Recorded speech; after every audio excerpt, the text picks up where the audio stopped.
बाबा जी की असीम कृपा से श्री साईं सच्चरित्र अध्याय 30 हम सभी श्रवण करेंगे।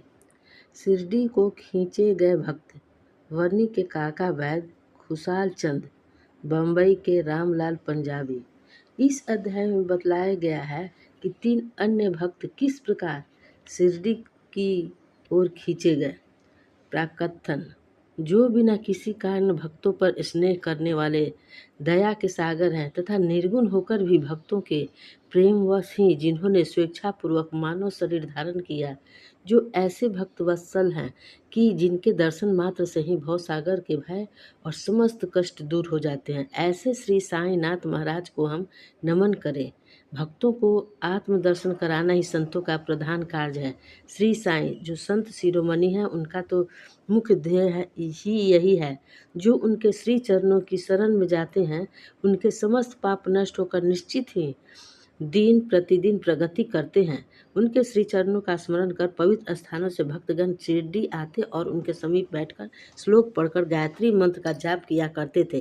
परंतु जो निर्मल तथा सर्व प्रकार से दीनहीन है और जो यह भी नहीं जानते कि भक्ति किसे कहते हैं, उनका तो केवल इतना ही विश्वास है कि अन्य सब लोग उन्हें असहाय छोड़कर उपेक्षा भले ही कर दे, परंतु अनाथों के नाथ और प्रभु श्री साईं मेरा कभी परित्याग न करेंगे।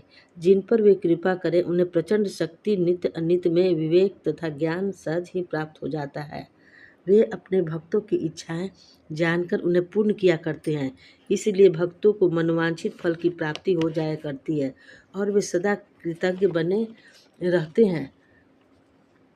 हम उन्हें साष्टांग प्रणाम कर प्रार्थना करते हैं कि वे हमारी त्रुटियों की ओर ध्यान न देकर हमें समस्त कष्टों से बचा लें। जो विपत्तिग्रस्त प्राणी इस प्रकार श्री साईं से प्रार्थना करता है, उनकी कृपा से उसे पूर्ण शांति तथा सुख समृद्धि प्राप्त होती है।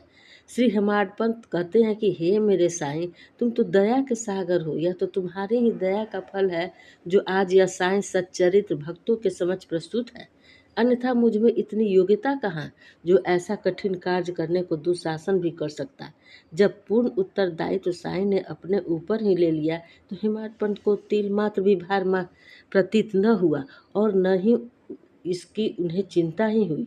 श्री साईं ने इस ग्रंथ के रूप में उनकी सेवा स्वीकार कर ली। यह केवल उनके पूर्व जन्म के शुभ संस्कारों के कारण ही संभव हुआ, जिसके लिए वे अपने को भाग्यशाली और कृतार्थ समझते हैं। नीचे लिखी कथा कपोलकल्पित नहीं, वरन विशुद्ध अमृत तुल्य है। इसे जो हृदयंगम करेगा उसे श्री साईं की महानता और सर्वव्यापकता की विदित हो जाएगी। परंतु जो विवाद और आलोचना करना चाहते हैं, उन्हें इन कथाओं की ओर ध्यान देने की आवश्यकता भी नहीं है। यहाँ तर्क ही नहीं, वरन प्रगाढ़ प्रेम और भक्ति की अत्यंत अपेक्षा है। विद्वान भक्त तथा श्रद्धालु जन अथवा जो अपने को साईं पद सेवक समझते हैं, उन्हें ही ये कथाएं रुचिकर तथा शिक्षाप्रद प्रतीत होगी। अन्य लोगों के लिए तो वे निरी कपोल कल्पनाएं ही हैं। श्री साईं के अंतरंग भक्तों को श्री साईं लीलाएं कल्पतरु के सदृश है।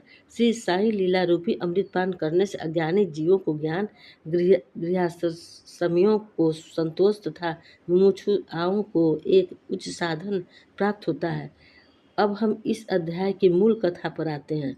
काका जी वैद्य। नासिक जिले के वनी ग्राम में काका जी वैद्य नाम के एक व्यक्ति रहते थे। वे श्री सप्तश्रृंगी देवी के पुजारी थे। एक बार वे विपत्तियों में कुछ इस प्रकार ग्रसित हुए कि उनके चित्त की शांति भंग हो गई और वे बिल्कुल निराश हो उठे। एक दिन अति व्यथित होकर देवी के मंदिर में जाकर अंतःकरण से वे प्रार्थना करने लगे कि हे देवी, हे दयामयी, मुझे कष्टों से शीघ्र मुक्त करो। उनकी प्रार्थना से देवी प्रसन्न हो गई और उसी रात्रि को उन्हें स्वप्न में बोली कि तू बाबा के पास जा, वहाँ तेरा मन शांत और स्थिर हो जाएगा।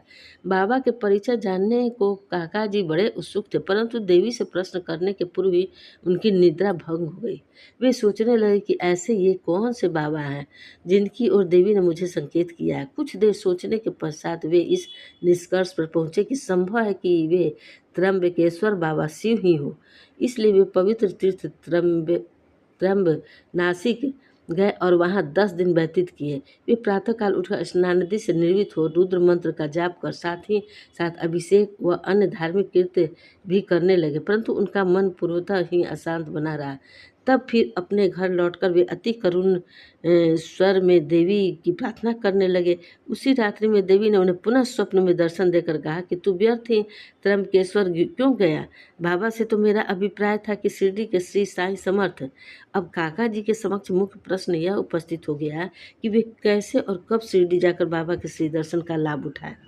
यथार्थ में यदि कोई व्यक्ति किसी संत के दर्शन को आतुर हो तो केवल संत ही नहीं, भगवान भी उसकी इच्छा पूर्ण कर देते हैं। वस्तुतः यदि पूछा जाए तो संत और अनंत एक ही हैं और उनमें कोई भिन्नता नहीं। यदि कोई कहे कि मैं स्वतः ही अमुक संत के दर्शन को जाऊंगा तो इसे निरे दब के अतिरिक्त और क्या कहा जा सकता है? संत की इच्छा के विरुद्ध उनके समीप जाकर कौन दर्शन ले सकता है? उनकी सत्ता के बिना वृक्ष का एक पत्ता भी नहीं हिल सकता। जितनी तीव्र उत्कंठा संत दर्शन की होगी तदनुसार ही उसकी भक्ति और विश्वास में वृद्धि होती जाएगी और उतनी ही शीघ्रता से उनकी मनोकामना भी पूर्ण होगी। जो निमंत्रण देता है वह आदर अतिथि का प्रबंध भी करता है। काका जी के संबंध में सचमुच यही हुआ। सामा की मान्यता। जब काका जी शिरडी यात्रा करने का विचार कर रहे थे उसी समय उनके यहाँ एक अतिथि आया जो कि सामा के अतिरिक्त और कोई न था। सामा बाबा के अंतरंग भक्तों में से थे। वे ठीक इसी समय वनी में क्यों और कैसे आ पहुँचे, अब हम इस पर दृष्टि डालें। बाल्यावस्था में वे एक बार बहुत बीमार पड़ गए थे। उनकी माता ने अपनी कुलदेवी सप्तश्रृंगी से प्रार्थना की कि यदि मेरा पुत्र निरोग हो जाए तो मैं उसे तुम्हारे चरणों पर लाकर डालूंगी। कुछ वर्षों के पश्चात उनकी माता के स्तन में दाद हो गई। तब उन्होंने पुनः देवी से प्रार्थना की, यदि मैं रोगमुक्त हो जाऊं तो मैं तुम्हें चांदी के 2 स्तन चढ़ाऊंगी। पर ये दोनों वचन अधूरे रह गए। परंतु जब वे मृत्यु शैया पर पड़ी थी तो उन्होंने अपने पुत्र सामा को समीप बुलाकर उन दोनों वचनों को स्मृति दिलाई तथा उन्हें पूर्ण करने का आश्वासन पाकर प्राण त्याग दिए। कुछ दिनों के पश्चात वे अपनी यह प्रतिज्ञा भूल गया और इसे भूले पूरे 30 वर्ष व्यतीत हो गए। तभी एक प्रसिद्ध जोशी शिरडी आए और वहाँ लगभग एक मास्टर है श्रीमान बुट्टी साहब और अन्य लोगों को बतलाई कि उनकी सभी भविष्यवाणियाँ प्राय सही निकली, जिनसे सबको पूर्ण संतोष था। सामा के लघु भ्राता बापा जी ने भी उनसे कुछ प्रश्न पूछे। तब जोशी ने उन्हें बताया कि तुम्हारे ज्येष्ठ भ्राता ने अपनी माता को मृत्यु शैया पर जो वचन दिए थे उनके अब तक पूर्ण न किए जाने के कारण देवी असंतुष्ट होकर उन्हें कष्ट पहुंचा रही है। ज्योतिषी की बात सुनकर सामा के उन अपूर्ण वचनों की स्मृति हो आई। अब और विलंब करना खतरनाक समझकर उन्होंने सुनार को बुलाकर शीघ्र चांदी के 2 स्तन तैयार कराए और उन्हें मस्जिद में ले जाकर बाबा के समक्ष रख दिया तथा प्रणाम कर उन्हें स्वीकार कर वचन मुक्त करने की प्रार्थना की। सामा ने कहा कि मेरे लिए सप्तश्रृंगी देवी आप ही हैं, परंतु बाबा ने साग्रह कहा कि तुम इन्हें स्वयं ले जाकर देवी के चरणों में अर्पित करो। बाबा की आज्ञा व उद्दी लेकर उन्होंने वनी को प्रस्थान कर दिया। पुजारी का घर पूछते पूछते हुए काका जी के पास जा पहुँचे। काका जी इस समय बाबा के दर्शनों को बड़े उत्सुक थे और ठीक ऐसे ही मौके पर सामा भी वहां पहुंच गए। वह संजोग भी कैसा विचित्र था। काका जी ने आगंतुक से उनका परिचय प्राप्त कर पूछा कि आप कहाँ से पधार रहे हैं। जब उन्होंने सुना कि वे शिरडी से आ रहे हैं तो एकदम प्रोन्मत्त हो सामा से लिपट गया और फिर दोनों का श्री साई लीलाओं पर वार्तालाप आरंभ हो गया। अपने वचन संबंधी कृत्यों को पूर्ण कर वे काका जी के साथ शिरडी लौट आए।